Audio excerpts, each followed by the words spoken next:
Good evening and welcome back to another episode of The Longing. Today we're going to pick a new book to read because we finished The Wind in the Willows by Kenneth Grahame. So I think I'm actually going to go back and read Thus Spoke Zarathustra, Book 4, because it is the last of the Zarathustra books and it would feel incomplete, shall we say, if we didn't finish reading them. So I do believe that is going to be the next book we read because the others are a bit too long for the time being. So let's get going with Thus Spoke Zarathustra, Book 4. Fourth and last part. Ah, where in the world have there been greater follies than with the pitiful? And what in the world hath caused more suffering than the follies of the pitiful? Woe unto all loving ones who have not an elevation which is above their pity. Thus spake the devil unto me. Once on a time, even God hath his hell, it is his love for man. And lately did I hear him say these words, God is dead, of his pity for man hath God died. Zarathustra 2. The Pitiful.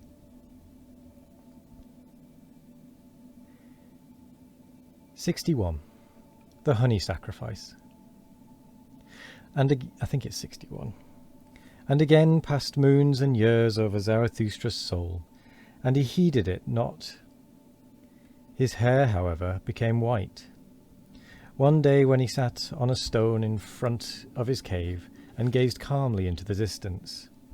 One there gazeth out on the sea and away beyond sinuous abysses. Then went his animals thoughtfully round about him, and at last set themselves in front of him. O Zarathustra, said they, gazest thou out perhaps for thy happiness? Of what account is my happiness? Answered he. I have long ceased to strive any more for happiness. I strive for my work. O Zarathustra, said the animals once more, that sayest thou as one who hath overmuch of good things. Liest thou not in a sky-blue lake of happiness? Ye wags, answered Zarathustra, and smiled. How well did ye choose the smile! But ye know also that my happiness is heavy, and not like a fluid wave of water. It presseth me and will not leave me, and is like molten pitch. Then went his animals again thoughtfully around him, and placed themselves once more in front of him. O Zarathustra, said they, it is consequently for that reason that thou thyself always becometh yellower and darker, although thy hair looketh white and flaxen. Lo, thou sittest in thy pitch. What do ye say, mine animals? Said Zarathustra, laughing. Verily I reviled when I spake of pitch. As it happeneth with me, so is it with all fruits that turn ripe. It is the honey in my veins that maketh my blood thicker, and also my soul stiller. So will it be, O Zarathustra, answered his animals, and pressed up to him. But wilt thou not today ascend a high mountain? The air is pure, and today one seeth more of the world than ever. Yea, mine animals, answered he, ye counsel admirably, and according to my heart.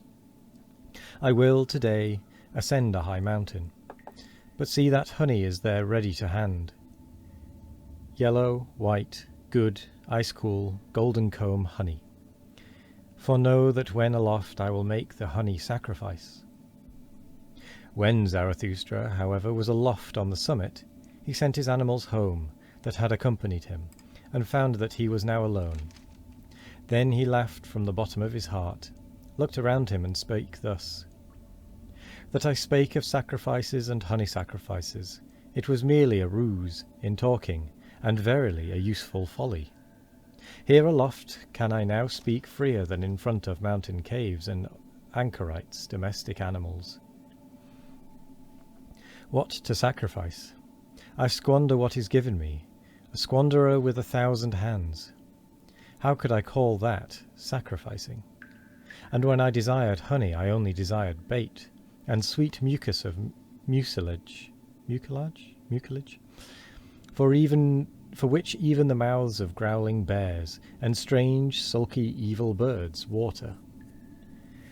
The best bait, as huntsmen and fishermen require it. For if the world be as a gloomy forest of animals, and a pleasure ground for all wild huntsmen, it seemeth to me rather, and preferably, a fathomless rich sea, a sea full of many-hued fishes and crabs, for which even the gods might long, and might be tempted to become fishers in it, and casters of nets.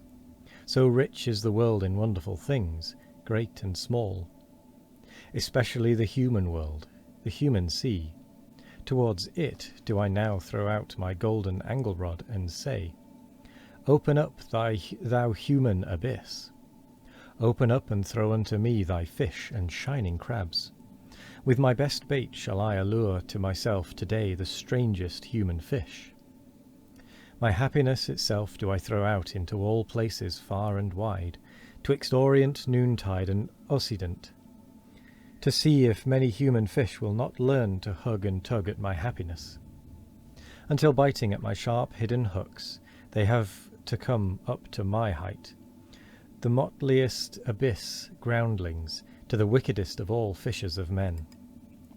For this am I from the heart and from the beginning, drawing, hither drawing, upward drawing, upbringing a drawer, a trainer, a training master, who not in vain counselled himself once on a time, Become what thou art. Thus may men now come up to me, for as yet do I await the signs that it is time for my down going. As yet do I not myself go down, as I must do amongst men. Therefore do I here wait, crafty and scornful, upon high mountains, no impatient one, no patient one, rather one who hath even unlearnt patience, because he no longer suffereth. For my fate giveth me time.